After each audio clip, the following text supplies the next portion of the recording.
A Parábola do Filho Pródigo, pelo Dr. David Martin Lloyd Jones.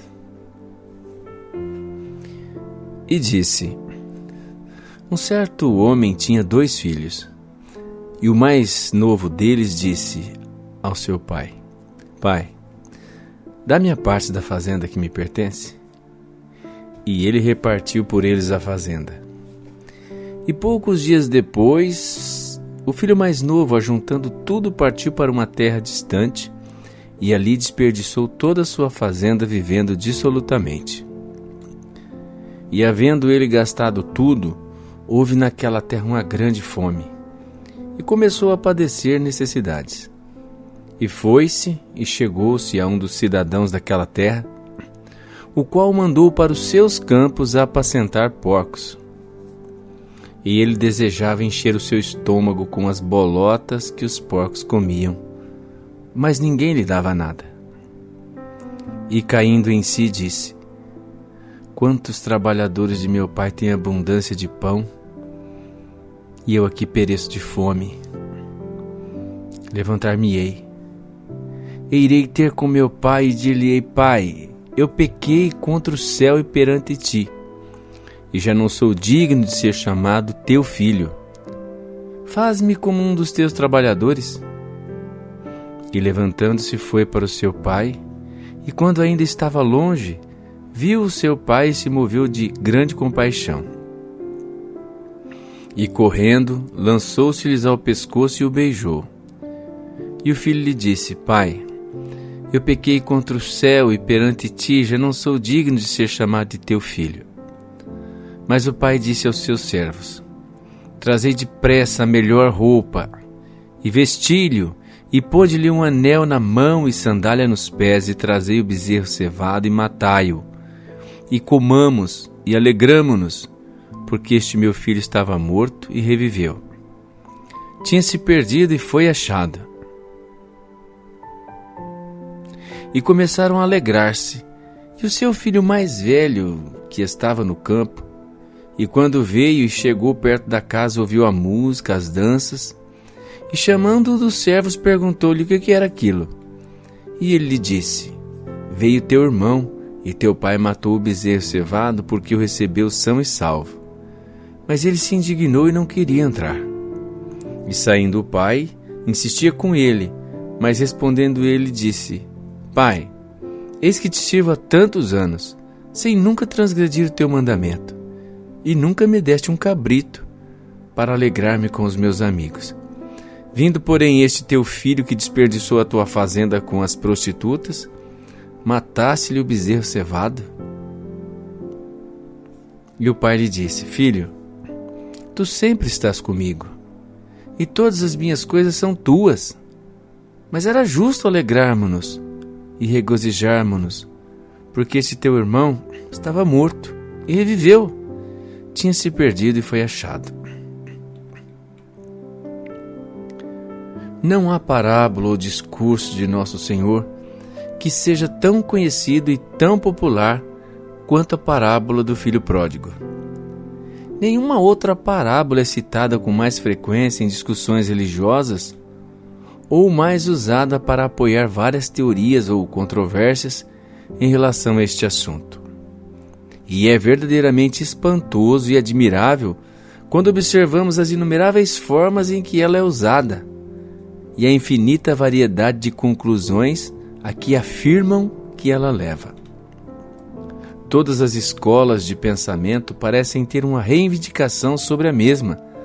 Ela é usada para provar toda espécie de teorias e ideias opostas que combatem umas às outras e que se excluem mutuamente. É bastante claro, portanto, que a parábola pode ser facilmente manipulada ou mal interpretada. Como podemos então evitar esse perigo?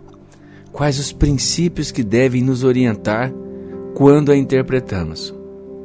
Pessoalmente, creio que há 2 principais fundamentos que devem ser observados e que, se observado, garantirão a correta interpretação dessa parábola.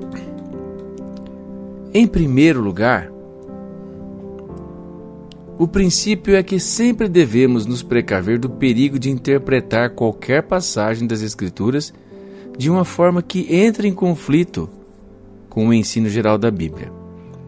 O Novo Testamento deve ser examinado como um todo. É uma revelação completa e integral, dada por Deus através dos seus servos.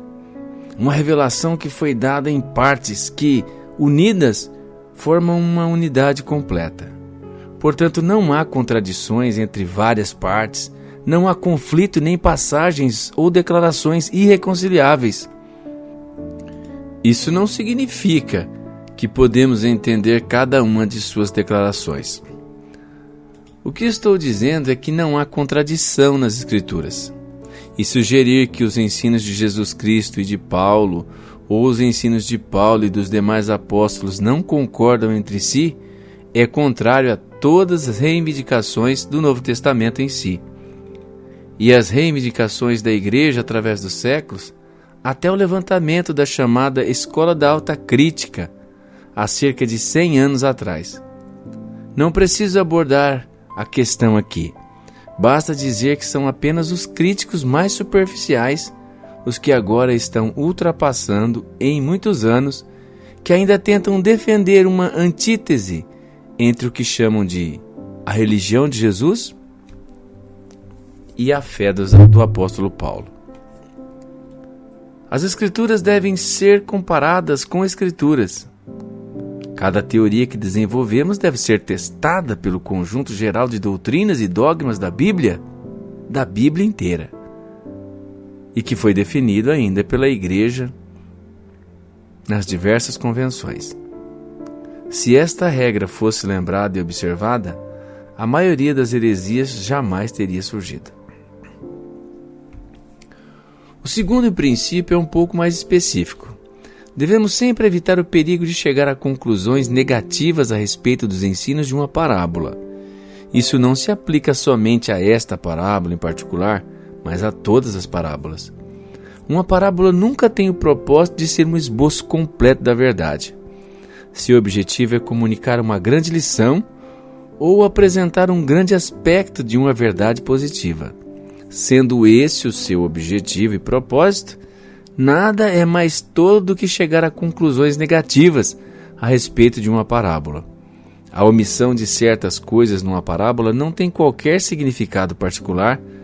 Uma parábola é importante e significativa por causa daquilo que ela diz, e não devido às coisas que não diz. O seu valor é exclusivamente positivo e de forma alguma negativo. Ora, digo a vocês que a desconsideração desta simples regra tem sido responsável pela maioria das estranhas e fantásticas teorias e ideias supostamente desenvolvidas a partir da parábola do filho pródigo.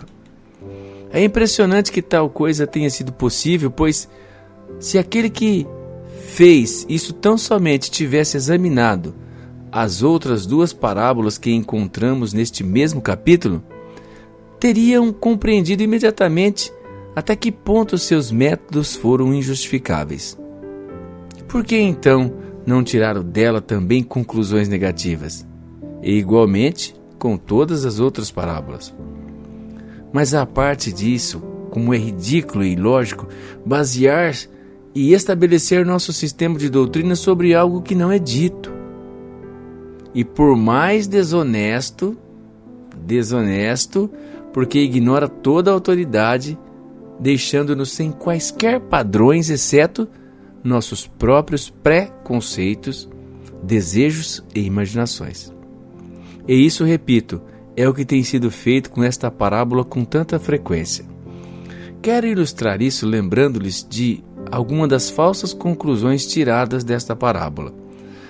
Não seria esta parábola a qual se referem constantemente quando tentam provar que ideias de justiça, juízo e ira completamente são estranhas à natureza de Deus e aos ensinos de Jesus a respeito dele?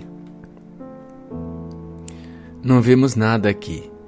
Dizem acerca da ira do Pai, nem qualquer exigência de certos atos por parte do Filho, somente amor, puro amor, nada senão amor. Este é um exemplo típico de uma conclusão negativa tirada desta parábola.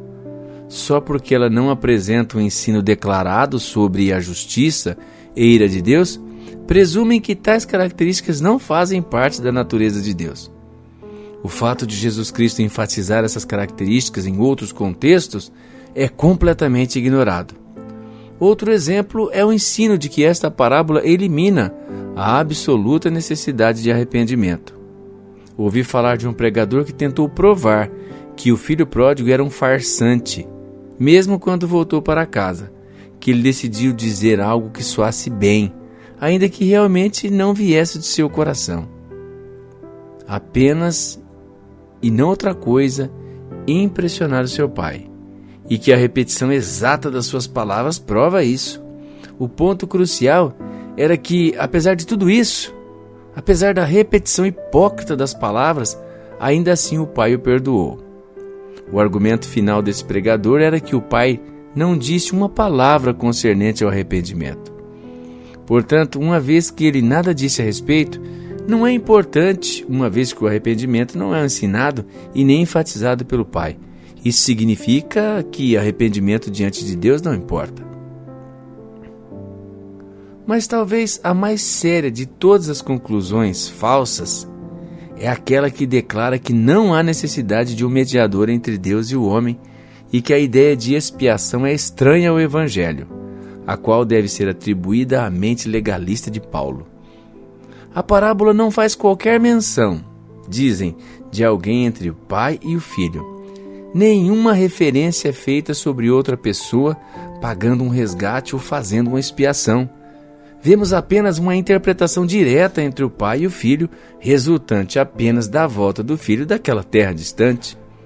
Desde que tais coisas não são mencionadas ou enfatizadas de forma específica na parábola, essas pessoas concordam que elas são realmente importantes ou imprescindíveis. Como se o desejo de nosso Senhor Jesus Cristo nessa parábola fosse apresentar um esboço completo de toda a verdade cristã e não apenas ensinar um aspecto dessa verdade. Certamente deve ser óbvio para você se um processo semelhante fosse aplicado a todas as parábolas, teríamos um completo caos e enfrentaríamos uma multidão de contradição. O propósito de uma parábola não é nos apresentar e ensinar uma grande verdade positiva. E se há um caso que isso deve ser claro e evidente, é no caso dessa parábola. Não é por acaso que ela parte de uma série de 3 parábolas. Nosso Senhor parece ter feito um esforço especial para nos proteger do perigo ao qual estou me referindo. Contudo, mesmo a parte disso, a chave de tudo nos é oferecida nos 2 primeiros versículos do capítulo, que nos fornecem o contexto essencial. E chegavam-se a eles os publicanos para o ouvir, e os fariseus e os escribas murmuravam dizendo: Este recebe pecadores e come com eles. Então se seguem estas 3 parábolas. Obviamente que o objetivo de tratar dessa situação específica e responder às objeções dos escribas e fariseus. E como se desejasse acrescentar uma ênfase especial, nosso Senhor apresenta uma certa moral ou conclusão ao término de cada parábola. O elemento principal, certamente, é que há esperança para todos o que o amor de Deus alcança, até mesmo os publicanos e pecadores. A gloriosa verdade que brilha nesta parábola e que o Senhor quer gravar em nós é o maravilhoso amor de Deus, seu escopo e sua extensão. E isso é feito especialmente em contraste com as ideias dos fariseus e dos escribas sobre os assuntos.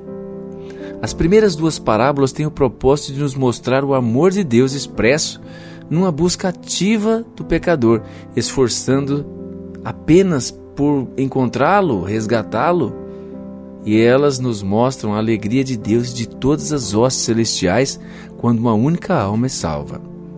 E então chegamos a esta parábola do filho pródigo. Por que ela foi acrescentada?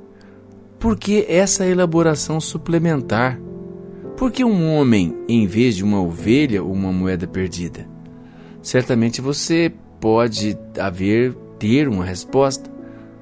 As primeiras duas parábolas enfatizam unicamente a atividade de Deus sem nos dizer coisa alguma a respeito das ações, reações ou condições do pecador.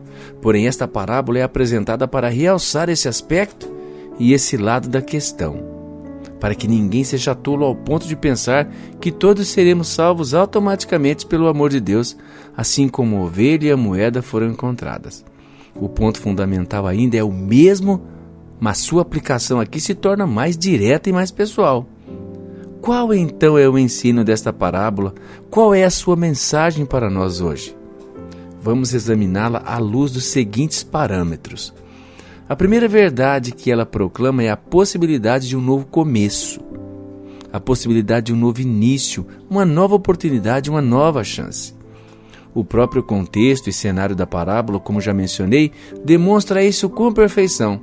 Foi porque eles sentiram e viram isso em seus ensinos que os publicanos e pecadores chegavam a ele para o ouvir, pois sentia que havia uma oportunidade até mesmo para eles e que nos ensinos desse homem havia uma nova e viva esperança. E até mesmo os fariseus e os escribas viram exatamente a mesma coisa. O que irritava era que o Senhor tivesse qualquer tipo de associação com os publicanos e pecadores. Eles sempre tinham considerado tais pessoas como irrecuperáveis, sem qualquer esperança de redenção. Essa era a opinião ortodoxa daquelas pessoas. Eram consideradas tão irremediáveis que eram totalmente ignoradas. A religião era para pessoas boas e nada tinha a ver com os que eram maus. E certamente nada tinha a lhes dar e nem aconselhava que boas pessoas se misturassem com os maus, tratando-os com bondade e oferecendo-lhes novas possibilidades. Então os ensinos do Senhor irritavam os fariseus e os escribas. Para eles, qualquer um que visse a possibilidade ou a esperança para um publicano ou pecador deveria ser blasfemo. E isso estava totalmente errado. Exatamente o mesmo ponto surge na parábola nas diferentes atitudes do pai e do irmão mais velho para com o filho pródigo. Não como ele devia ser recebido de volta, mas se ele deveria ser recebido de volta ou mereceria alguma coisa. Isso então é o que salienta imediatamente. Existe a possibilidade de um novo começo, e isso para todos, mesmo para aqueles que parecem estar além de toda esperança. Não podia haver caso pior do que o do filho pródigo. Todavia, mesmo ele pode começar de novo. Ele chegara ao fim de si mesmo, tinha tocado os limites máximos da degradação, caindo tanto que não podia descer mais. Não havia quadro mais desesperador do que o desse jovem. Um país distante, em meio aos porcos, sem dinheiro, sem amigos, desesperançado e miserável, abandonado e desalentado. Mas até mesmo ele tem a oportunidade de um novo início. Até mesmo ele pode começar outra vez. Há um ponto decisivo que pode resultar em êxito e felicidade, até mesmo para ele. Que evangelho abençoado, especialmente num mundo como o nosso. Que diferença a vida de Jesus Cristo. Que diferença a vida que Jesus Cristo operou nele. Ele trouxe uma nova esperança para a humanidade. Nada demonstra a prova mais o fato de que o Evangelho de Jesus Cristo realmente é a única filosofia de vida otimista oferecida ao homem do que publicanos e pecadores se chegarem a ele para ouvi-lo. E a mensagem que ouviram, como nesta parábola do filho pródigo, era algo inteiramente novo. Mas quero que observem que isso não era só novo para os judeus e seus líderes, mas também para todo mundo. A esperança estendida pelo Evangelho aos mais vis e desesperados não só contrariava o miserável sistema dos judeus, mas também a filosofia dos gregos. Aqueles grandes homens tinham desenvolvido suas teorias e filosofias, todavia nenhum deles tinha algo a oferecer aos derrotados e liquidados. Todos exigiam um certo nível de inteligência, integridade moral e pureza. Todos requeriam muito da natureza humana a qual se dirigiam. Também não eram realistas. Escreviam e falavam de forma altamente intelectual e fascinante a respeito de suas utopias e suas sociedades, ideias, mas deixavam a humanidade exatamente na mesma situação. Eles eram totalmente alienados à vida do homem comum. As únicas pessoas que podiam tentar colocar em prática seus métodos idealistas e humanísticos para resolver os problemas da vida eram os ricos e os desocupados. E mesmo estes, invariavelmente, descobriam que esses métodos não funcionavam. Não havia, como nunca houvera antes, qualquer esperança para os desesperados do mundo antes da vinda de Jesus Cristo. Ele foi o único que proclamou a possibilidade de um novo começo. Ora, esse ensino não era novo apenas naquela época. Durante os seus dias aqui na Terra, ainda é novo até o dia de hoje. Ainda é surpreendente e assombroso e ainda espanta o mundo moderno tanto quanto espantou o mundo antigo há quase 2000 anos atrás. O mundo continua sem esperança e a filosofia que o controla ainda é profundamente pessimista. E isso talvez possa ser percebido com maior clareza quando ele tenta ser otimista, pois vemos que quando tenta nos confortar, ele sempre aponta para o futuro com suas possibilidades desconhecidas e nos diz que no novo ano as coisas certamente serão melhores ou que, de qualquer forma, não podem piorar. E argumenta que a depressão já durou tanto que certamente uma mudança de maré deve ser iminente. Alegra-se que um ano terminou e o outro vai começar. Qual é o segredo de um novo ano? Seu grande segredo está no fato de que nada sabemos a seu respeito. Tudo o que sabemos é ruim. Daí tentarmos nos consolar contemplando o que nos é desconhecido, imaginando que vai ser muito melhor. Ouçam também as suas ideias e seus planos para melhorar a humanidade. Tudo o que pode dizer é que está tentando tornar o mundo melhor para seus filhos, tentando edificar algo para o futuro e para a sua posteridade. Sempre no futuro. Nada tem a oferecer no presente. Sua única esperança é tornar as coisas melhores para aqueles que ainda não nasceram. E quanto mais proclama isso e tenta colocá-lo em prática, mais hesitante se torna. Como prova, basta compararmos a linguagem de 1875 com a de 1935, ou mesmo a de 1905 com a de 1935. Pois bem, se a situação é essa em relação à sociedade em geral, quanto mais desesperada e irremediável ela é quando considerada num sentido mais individual e pessoal. Que solução o mundo tem a oferecer para os problemas que nos afligem? A resposta a essa pergunta pode ser vista nos esforços frenéticos de homens e mulheres para tentar resolver seus problemas. E, no entanto, nada é mais evidente do que o fato de seus esforços serem inúteis e sempre fracassam. Ano após ano, os homens e mulheres fazem novas revoluções. Compreendem que, acima de tudo, o que precisam é de um novo começo. Decidem voltar as costas para o passado e virar uma nova página. Ou, às vezes, começam um novo livro. Esse é o seu desejo. Essa é a sua firme decisão e intenção. Querem desvincular-se do passado e, por algum tempo, fazem o possível para isso, mas nunca permanecem no intento. Aos poucos, inevitavelmente, voltam à sua velha posição, à sua antiga situação. E depois de algumas experiências assim, acabam desistindo de tentar outra vez e concluem que tudo é inútil. Lutam e se esforçam por algum tempo, mas finalmente a fadiga e o cansaço os vencem. A pressão e a força do mundo e suas filosofias parecem estar totalmente do outro lado e eles entregam os pontos. A posição parece ser inteiramente sem esperança. Aí eu me pergunto, quantos, até mesmo aqui neste culto hoje, sentem que estão nessa situação ou em outra? Meu amigo, você sente que perdeu o mundo, que se desviou?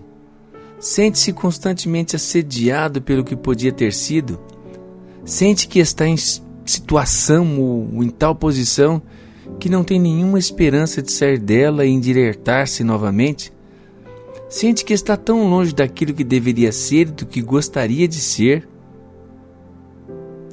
que não pode mais alcançá-lo? Você sente que não tem mais esperança por causa de alguma situação que está enfrentando ou devido a alguma complicação em que se envolveu, um pecado que o domina, o qual não consegue vencer? Você já disse a si mesmo: que adianta tentar outra vez? Já tentei tantas outras vezes e sempre fracassei. Tentar outra vez só pode produzir o mesmo resultado. Minha vida é uma confusão. Perdi minha oportunidade e daí para frente devo me contentar em fazer o melhor que posso na situação em que estou. São estes os seus sentimentos e pensamentos? Já está convencido que perdeu a sua oportunidade na vida? Que o que passou, passou e que se tivesse outra oportunidade tudo faria diferente? Todavia isso é impossível. Essa é a sua posição? Coitado. Quantos estão nessa situação? Como é infeliz e sem esperança a vida da maioria dos homens e das mulheres. Como é triste.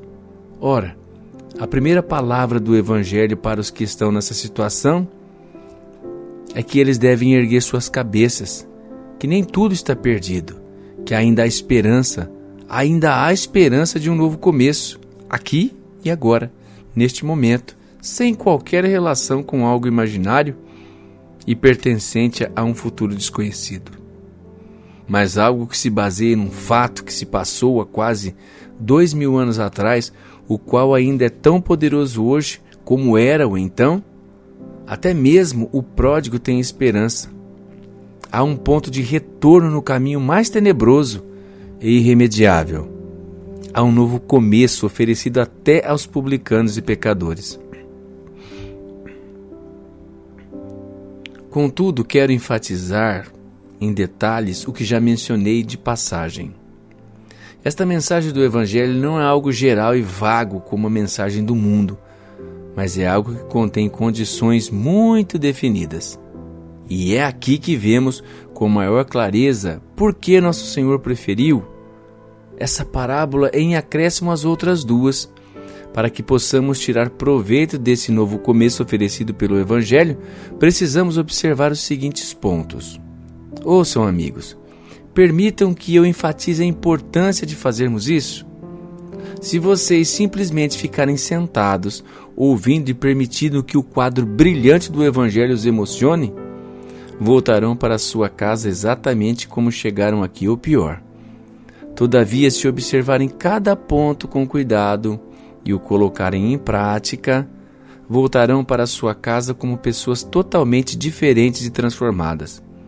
Se estão ansiosos por tirarem proveito dessa nova esperança e do novo começo oferecido pelo Evangelho, então devem seguir suas instruções e seus métodos. Pois bem, quais são eles? Vou passar aqui a mostrar. O primeiro é que devemos enfrentar nossa situação com franqueza e honestidade. É uma coisa estar numa posição mais difícil e outra coisa completamente diferente é enfrentá-la com sinceridade. Este filho pródigo estava numa situação péssima por muito tempo antes de chegar ao ponto de realmente compreender isso. Uma pessoa não cai subitamente na situação descrita aqui. Aquilo aconteceu aos poucos, quase sem ele perceber. E mesmo depois que aconteceu, ele levou algum tempo para cair em si. O processo é tão sutil e tão insidioso que a pessoa mal percebe. Ela contempla o seu rosto no espelho todas as manhãs e não nota as mudanças que estão acontecendo. Somente alguém que não a vê com frequência pode notar os efeitos com mais clareza. Muitas vezes, quando começamos a sentir a terrível realidade da nossa situação, deliberadamente evitamos pensar a respeito. Colocamos tais pensamentos de lado e nos ocupamos com outras coisas, comentando. Que adianta pensar a respeito disso? essa é a situação, acabou. Ora, o primeiro passo no caminho da volta é enfrentar a situação com honestidade e muita franqueza. Lemos que esse jovem caiu em si. Foi exatamente o que ele fez. Ele enfrentou a situação e o fez com sinceridade. Compreendeu que seus problemas eram resultados exclusivos de suas próprias ações, que ele fora um tolo e que não devia ter abandonado a casa de seu pai. E certamente não devia tê-lo tratado da maneira que fizera. Ele olhou para si mesmo e mal conseguiu acreditar no que viu. Olhou para os porcos e as bolotas à sua volta, encarou a situação de frente. Meu amigo, você já fez isso? Você já olhou para si mesmo? Já pensou se todas as suas ações durante o ano que passou fossem colocadas no papel? E se tivesse mantido um registro de todos os seus pensamentos e desejos, suas ambições ou imaginações? Você permitiria que isso fosse publicado sob o seu nome? O que você é hoje em comparação com o que foi no passado? Olhe para suas mãos. Elas estão limpas? E os seus lábios são puros? Olhe para os seus pés. Onde eles pisaram? Que caminho percorreram? Olhe para si mesmo. É realmente você? E então olhe à sua volta, para a sua posição e para o seu ambiente. Não fuja. Seja honesto. Do que você está se alimentando? Comida ou bolota? Aquelas que são lançadas aos porcos. Em que você tem gastado seu dinheiro? Para que fins você usou o dinheiro que talvez devesse ser usado para alimentar a sua esposa e filhos ou vesti-los? Do que você tem se alimentado? Olhe, é alimento próprio para o ser humano? Avalie o que você gosta. Enfrente-o com calma. É algo digno de uma criatura criada por Deus com inteligência e sabedoria? É coisa que pelo menos honra o ser humano, quanto mais a Deus? É alimento de porcos ou é próprio para ser consumido por um ser humano? Não basta que você apenas lamente a sua sorte ou se sinta miserável. Como acabou em estado terrível ou essa situação? Olhe para os porcos e as bolotas e compreenda que é tudo devido a ter abandonado a casa de seu pai, agindo deliberadamente contra os ditames da sua própria consciência, deliberadamente zombando de sua religião e de todos os mandamentos e princípios. Tudo é resultado exclusivo de suas próprias decisões. A situação em que se encontra hoje é consequência de suas próprias escolhas e de suas próprias ações. Enfrente isso e admita. Esse é o primeiro passo essencial para o caminho de volta. O passo seguinte é compreender que há somente um a que você pode recorrer e somente uma coisa a fazer. Não preciso elaborar esse ponto em detalhes no que se refere ao filho pródigo, pois é bastante claro. Ninguém lhe dava nada. Tentara de tudo. Esgotara todos os seus recursos e seus esforços, bem como os esforços de outras pessoas. Tudo acabara para ele e ninguém podia ajudá-lo, exceto um. Sabe quem? O Pai.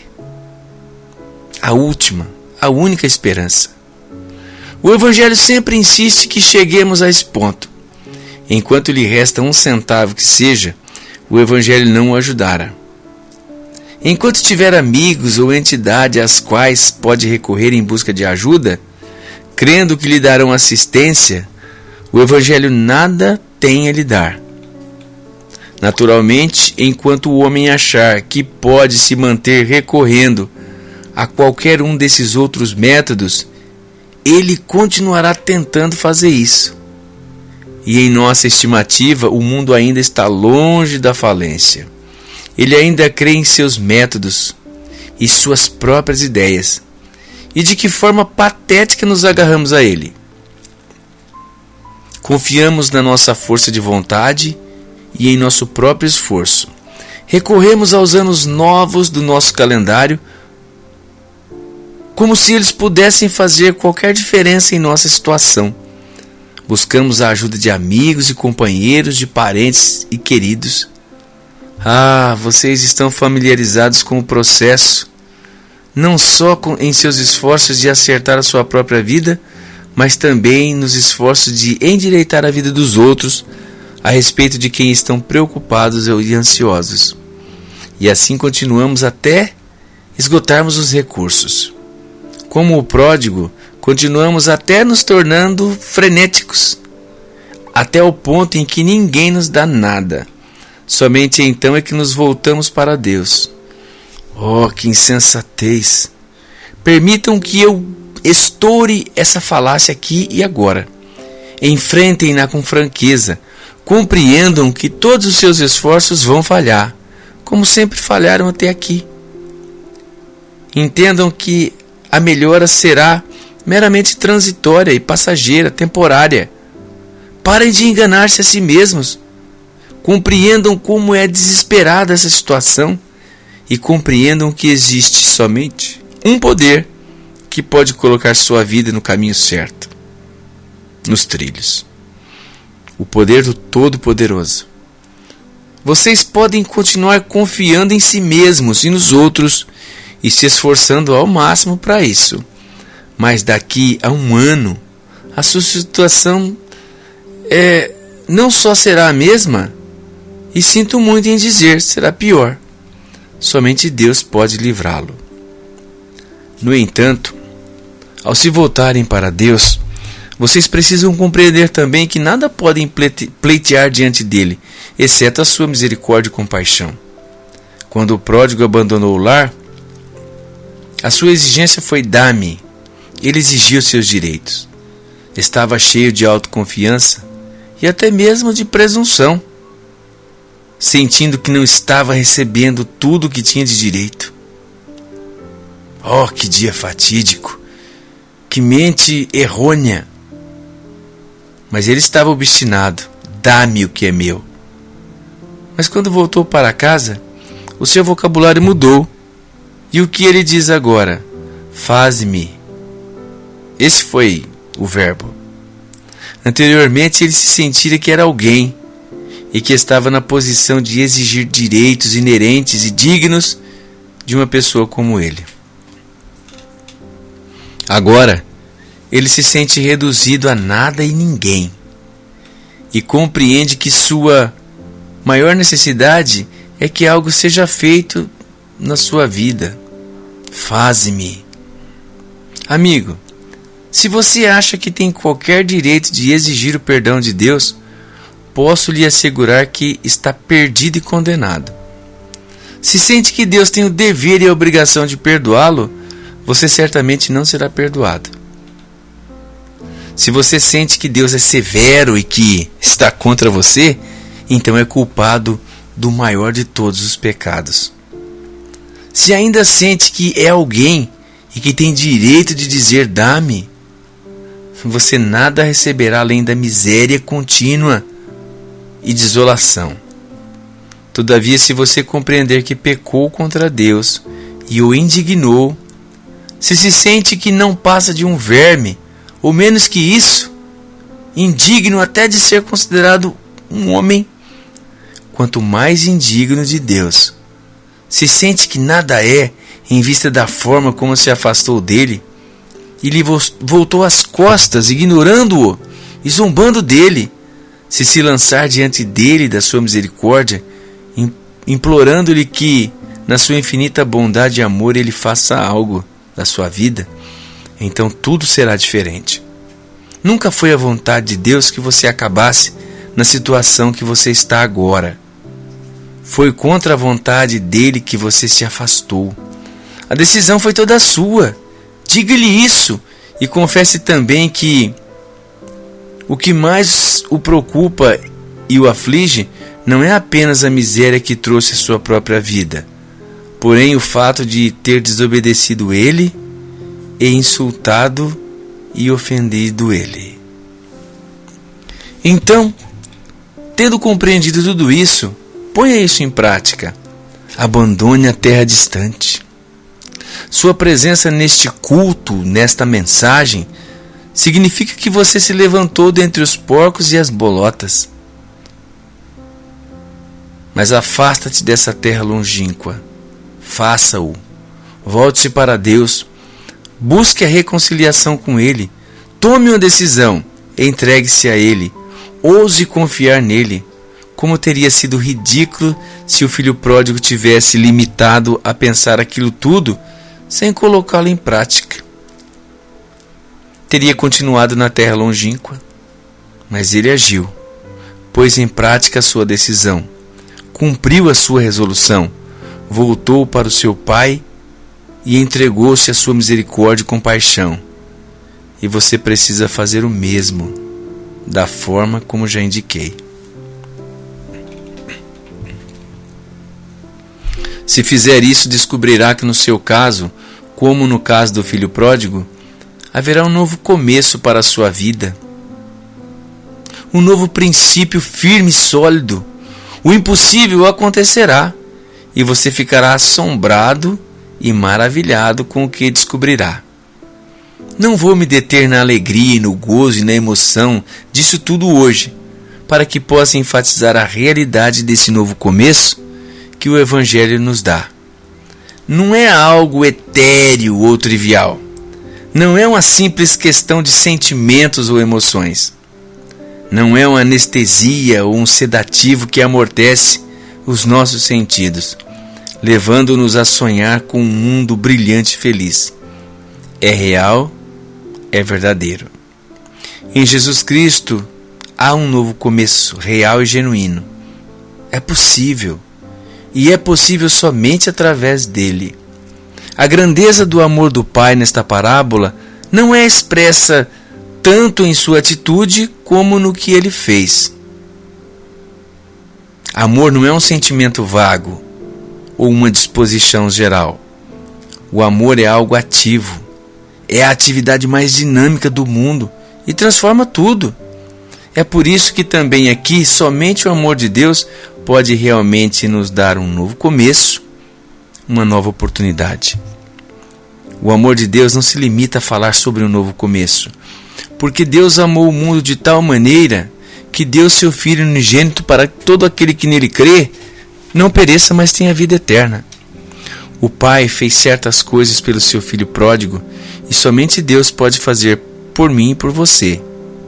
E para nós todos, aquilo que nos levantará outra vez. Observemos como ele o faz. A maravilha do amor de Deus que realmente faz novas todas as coisas, o único que realmente pode fazer isso é Ele. Observem como o Pai oblitera o passado. Ele vai ao encontro do filho como se nada tivesse acontecido. Ele o abraça e beija como sempre tivesse sido zeloso e exemplar em toda a sua conduta.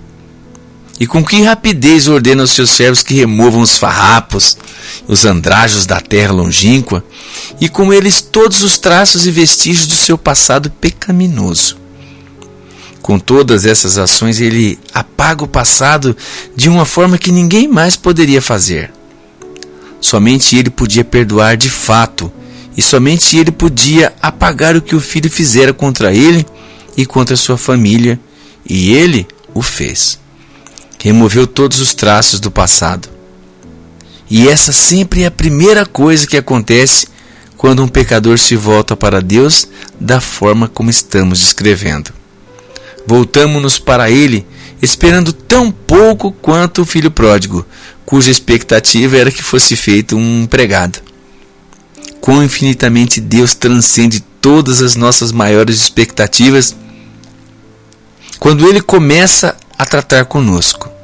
Tudo o que pedimos é alguma forma de começar outra vez. Deus nos maravilha e surpreende com sua primeira ação, obliterando todo o nosso passado. É isso, enfim, é o que almejamos acima de tudo. Como podemos ser felizes e livres em vista do nosso passado pecaminoso? Mesmo que não cometamos mais certas ações ou um certo pecado, o O passado está presente e sempre temos diante de nós o que fizemos. Esse é o problema. Quem pode nos libertar do nosso passado? Quem pode apegar do livro da nossa vida aquilo que já fizemos? Há um somente. E ele pode fazê-lo. O mundo tenta me persuadir que não importa, que posso voltar as costas ao passado e esquecê-lo. Mas eu não posso esquecer. Ele sempre me volta à lembrança e me lança em miséria e desespero. Posso tentar de tudo, porém meu passado permanece um fato sólido, terrível, medonho. Há alguma forma de me livrar dele? Algum modo de apagá-lo? Há somente um que pode removê-lo dos seus ombros. Eu só posso ter a certeza que meus farrapos e andrajos se foram quando os vejo na pessoa de Jesus Cristo, o Filho de Deus, que os tomou sobre si e se fez maldição em nosso lugar. O Pai mandou que Ele tirasse de sobre mim os meus farrapos, e Ele o fez. Ele levou os meus pecados e se vestiu e cobriu com o meu pecado. E quando eu compreendo e creio que Deus em Cristo não só perdoou o meu passado, mas também o esqueceu, quem sou eu para procurar por Ele e tentar encontrá-lo ou lembrar-me dele?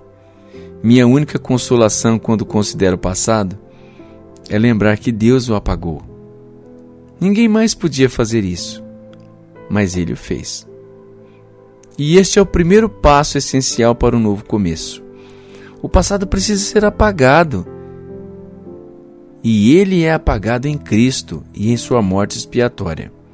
Todavia, para ter um começo novo realmente, mais uma coisa é necessária. Não basta que todos os traços do meu passado sejam removidos. Preciso de algo no presente. Preciso ser vestido. Necessito de algo que me cubra. Preciso de confiança para começar outra vez e para enfrentar a vida, as pessoas e os problemas que fazem parte dela. Embora o pai tenha corrido ao encontro do filho e o beijado, isso por si só não lhe teria dado segurança. Ele saberia que todos veriam os andrajos e a lama. Por essa razão, o pai não se limitou a isso. Ele vestiu o rapaz com roupas dignas de um filho, com todas as provas externas dessa posição. Anunciou a todos que seu filho retornou, e o vestiu de forma que o rapaz não se sentisse envergonhado diante dos outros. Ninguém mais além do pai poderia fazer isso. Outros podiam ter ajudado o rapaz, mas somente o pai poderia restaurá-lo à sua posição de filho e prover tudo o que estava associado a ela. Exatamente o mesmo acontece quando nos voltamos para Deus. Ele não só nos perdoa e apaga o nosso passado, mas também nos torna seu filho de novo. Ele nos dá uma nova vida, um novo poder e segurança de que somos amados por Ele. E Ele lhe dará tal certeza do seu amor, meu amigo, que você poderá olhar para os outros sem qualquer sentimento de vergonha. Ele o vestirá com o manto da justiça de Cristo, e não só lhe dirá que o vê como filho, mas na verdade fará com que você se sinta que realmente é um filho. Quando olhar para si mesmo, você nem sequer se reconhecerá. Olhará para o seu corpo e verá esse manto de valor inestimável. Olhará para os seus pés e o verá calçado de sandálias novas. Olhará para a sua mão e verá o anel, o selo do amor de Deus. E quando fizer isso, sentirá que pode enfrentar o mundo todo de cabeça erguida. Sim! E poderá enfrentar o diabo e todos os poderes que o enganaram no passado e que arruinaram a sua vida e hoje bramam contra você para ver se você desiste ou desacredita que você pode ser recebido pelo Pai novamente. Sem essa posição de confiança, um novo começo não passa de um produto da sua mente. O mundo tenta limpar suas velhas vestes, buscando dar-lhes uma aparência respeitável. Somente Deus em Cristo pode nos vestir com um manto novo e realmente nos tornar fortes. que o mundo tente apontar o dedo para nós, querendo trazer à tona o nosso passado, que tente lançar seus piores estratagemas contra nós. Basta que olhemos para o manto, as sandálias e o anel e saberemos que tudo está bem. E se você ainda requer uma prova clara da realidade de tudo isso, ela pode ser encontrada no fato de que até mesmo o mundo tende a reconhecer que é verdade. Ouça as palavras do servo falando com o irmão mais velho. O que ele diz? Um homem de aparência estranha em andrajos apareceu aqui hoje? Não. Ele diz: veio o teu irmão. Como ele soube que era o seu irmão? Essa é a grande pergunta. Ele vira as ações do Pai e ouvir as suas palavras. Ele jamais teria reconhecido o filho, porém o Pai o reconheceu mesmo à distância. E envoltos em trapos e andrajos, e totalmente desnutrido.